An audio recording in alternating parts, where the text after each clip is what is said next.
Livro 2 dos processos em espécie, título 1 do processo comum, capítulo 1 da instrução criminal. Artigo 394.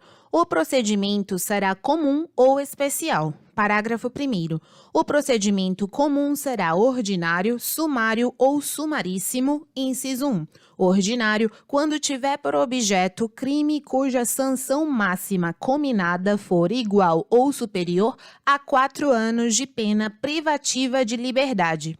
2. Sumário, quando tiver por objeto crime cuja sanção máxima cominada seja inferior a 4 anos de pena privativa de liberdade. 3. Sumaríssimo, para as infrações penais de menor potencial ofensivo na forma da lei. Parágrafo 2º. Aplica-se a todos os processos o procedimento comum, salvo disposições em contrário deste Código ou de lei especial. 3º. Nos processos de competência do Tribunal do Júri, o procedimento observará as disposições estabelecidas nos artigos 406 a 497 deste Código. 4º. As disposições dos artigos 395 a 398 deste Código aplicam-se a todos os procedimentos penais de primeiro grau, ainda que não regulados neste Código. 5º. Aplicam-se subsidiariamente aos procedimentos especial, sumário e sumaríssimo as disposições do procedimento ordinário. Artigo 394-A. Os processos que apurem a prática de crime hediondo terão prioridade de tramitação em todas as instâncias. Artigo 395. A denúncia ou queixa será rejeitada quando, inciso 1, for manifestamente inepta. 2. Faltar pressuposto processual ou condição para o exercício da ação penal. Ou 3. Faltar justa causa para o exercício da ação penal. Parágrafo único revogado. Artigo 396. Nos procedimentos ordinário e sumário, oferecida a denúncia ou queixa, o juiz, se não a rejeitar liminarmente, recebê-la-á e ordenará a citação do acusado para responder à acusação por escrito no prazo de 10 dias. Parágrafo único. No caso de citação por edital, o prazo para a defesa começará a fluir a partir do comparecimento pessoal do acusado ou do defensor constituído. Artigo 396-A. Na resposta, o acusado poderá arguir preliminares e alegar tudo o que interesse à sua defesa, oferecer documentos e justificações, especificar as provas pretendidas e arrolar testemunhas, qualificando-as e requerendo sua intimação quando necessário. Parágrafo 1º. A exceção será processada em apartado nos termos dos artigos 95 a 112 deste Código. 2º, não apresentada a resposta no prazo legal ou se o acusado citado não constituir defensor, o juiz nomeará defensor para oferecê-la, concedendo-lhe vista dos autos por 10 dias.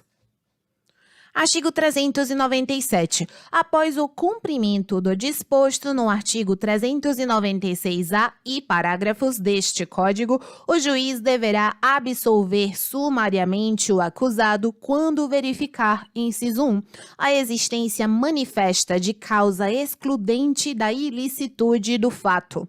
2. A existência manifesta de causa excludente da culpabilidade do agente, salvo inimputabilidade.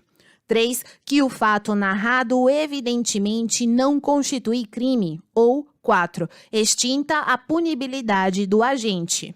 Artigo 398 revogado. Artigo 399. Recebida a denúncia ou queixa, o juiz designará dia e hora para a audiência, ordenando a intimação do acusado, de seu defensor, do Ministério Público e, se for o caso, do querelante e do assistente.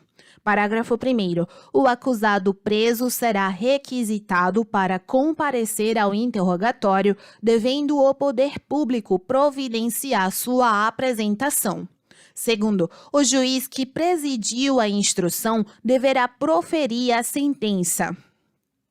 Artigo 400. Na audiência de instrução e julgamento, a ser realizada no prazo máximo de 60 dias, proceder-se-á à tomada de declarações do ofendido, à inquirição das testemunhas arroladas pela acusação e pela defesa, nesta ordem, ressalvado o disposto no artigo 222 deste Código, bem como aos esclarecimentos dos peritos, às acareações e ao reconhecimento de pessoas e coisas, interrogando-se em seguida o acusado. Parágrafo 1º. As provas serão produzidas numa só audiência, podendo o juiz indeferir as consideradas irrelevantes, impertinentes ou protelatórias. Segundo, os esclarecimentos dos peritos dependerão de prévio requerimento das partes. Artigo 400-A. Na audiência de instrução e julgamento e, em especial, nas que apurem crimes contra a dignidade sexual, todas as partes e demais sujeitos processuais presentes no ato deverão zelar pela integridade física e psicológica da vítima, sob pena de responsabilização civil, penal e administrativa, cabendo ao juiz garantir o cumprimento do disposto neste artigo, vedadas, inciso 1, a manifestação sobre circunstâncias ou elementos alheios aos fatos, objeto de apuração nos autos. 2. A utilização de linguagem, de informações ou de material que ofendam a dignidade da vítima ou de testemunhas. Artigo 401. Na instrução poderão ser inquiridas até 8 testemunhas arroladas pela acusação e 8 pela defesa. Parágrafo 1º. Nesse número não se compreendem as que não prestem compromisso e as referidas. Segundo, a parte poderá desistir da inquirição de qualquer das testemunhas arroladas, ressalvado o disposto no artigo 209 deste Código.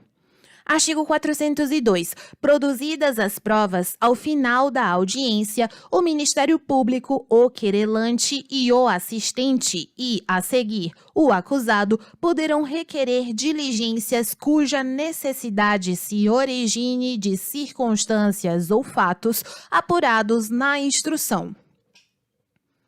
Artigo 403. Não havendo requerimento de diligências ou sendo indeferido, serão oferecidas alegações finais orais por 20 minutos, respectivamente, pela acusação e pela defesa, prorrogáveis por mais 10, proferindo o juiz, a seguir, sentença. Parágrafo 1º. Havendo mais de um acusado, o tempo previsto para a defesa de cada um será individual. Segundo, ao assistente do Ministério Público, após a manifestação desse, serão concedidos 10 minutos, prorrogando-se por igual período o tempo de manifestação da defesa.